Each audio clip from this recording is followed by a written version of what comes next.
The nail lady who had done my nails last time, I made her feel so much better about her daughter. She was like, I thought my daughter was crazy. Why did she think her daughter was crazy? Just because, you know, she got a great degree. I don't like how that came out. She got a great degree. Too many too many G's. Too many G's? Yeah. It felt weird. Not weird at all. Keep going. She got a really good degree and she got a really good job, but she didn't like it. She said she didn't like just the vibe, basically. And I was like, yeah, a lot of young people do that. If we don't like something, we just quit. What did she get her degree in? I don't know. But you said she got a great degree. Yeah, she said she got her master's. It's like once you have a master's in anything, that's a great degree. Is it though? What if you got a master's in communication? That's probably a great degree. A master's in art history. You would think that was a great degree. There's got to be a master's that's not good. I mean, a master's compared to our high school diplomas. My friend in the Navy, he has a master's. In what? I don't know. The fact remains that, well, at this point, he's nowhere better than me. Well, he has a job, so he is better. He has one thing on me, but he's like a bar back at some bar. He has one thing on you. The point is... Does he have a car? He does have a car. Yeah, he has 2. And he has a girlfriend. 3. And she has a kid. No. That's a negative. not a win. Is it his kid? Nope. That's definitely not a win. So we could take 2 points away. Maybe. So he probably only has 1 on me still. Maybe we're even, actually. The point is, he has a master's and she's a bar back.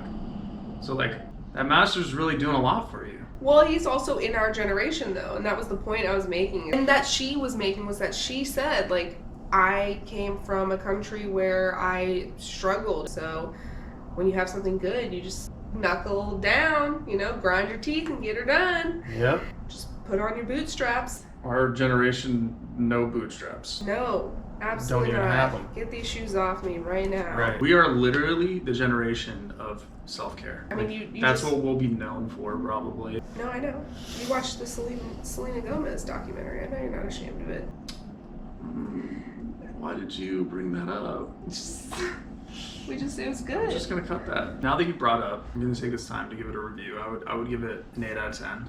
First one is vibrator in a glove box. I think you just said you were masturbating in your car. I did. Yep. Did you want to go into depth about that at all, or?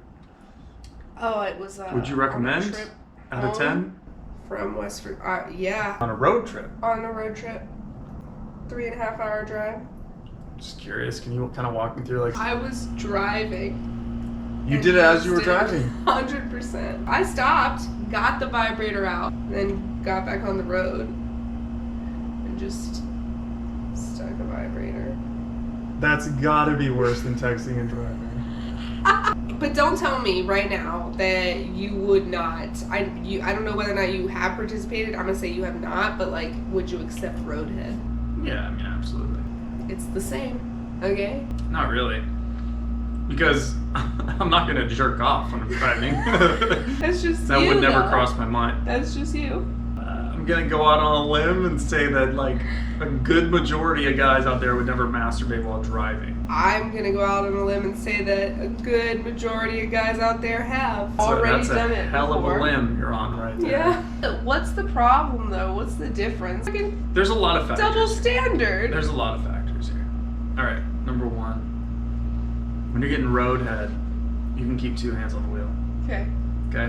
That's big. If you have to take a hand away for something, that's already just your half. Second is the enticement of it. If a girl is about to go down on you and you're driving, that's way more enticing than just oh yeah, let me just fucking use my hand. So. Sounds like you have a bad imagination. 3, in one situation with a girl when she's giving you head, you also don't want to disappoint her or piss her off or refuse head, and then that might make her feel weird.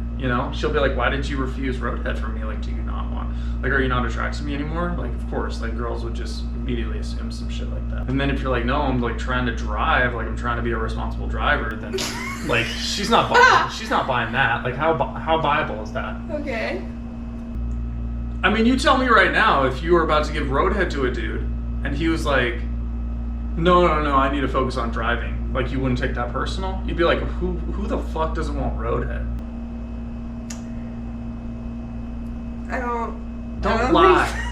Tell the truth. So. Truth, please. You can go down so many reasons why it's okay. Where my offer was coming from, where we were location-wise, how long since the last restroom break. The last restroom break? Why would that matter? He's not going to piss in your mouth. I know, but if you have to take a piss, you probably don't want to like get a boner if you have to piss real bad. I mean, no man in their right mind would. Okay, it sounds like you would just not say no to roadhead. It doesn't sound like there's actually any sort of opinion. Okay, well then that whole bullshit about how the girl felt. I don't think I would ever say no to head. Number 3, that one's off the table because you don't care about how the girl feels. You would just never say no to head. Off the table. That one doesn't know your point. But you still got 2 points though. Let me keep going.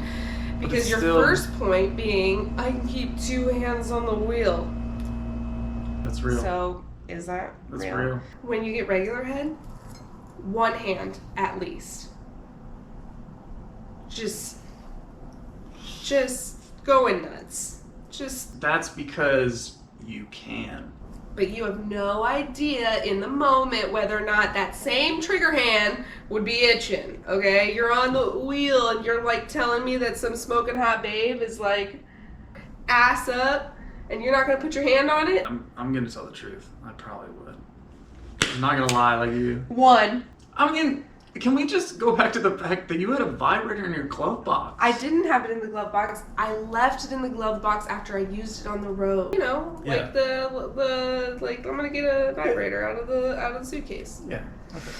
Then I left it in the glove box because when I was done, I was driving and I didn't want to just be sitting on the passenger seat, you know. So I put it in the glove box like a lady.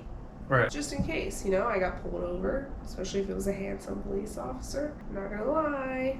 Now I'm going down a whole different fantasy of like, you know, can I see your registration? Yeah, sure, officer, it's in the glove box. Yeah. You know? Yeah.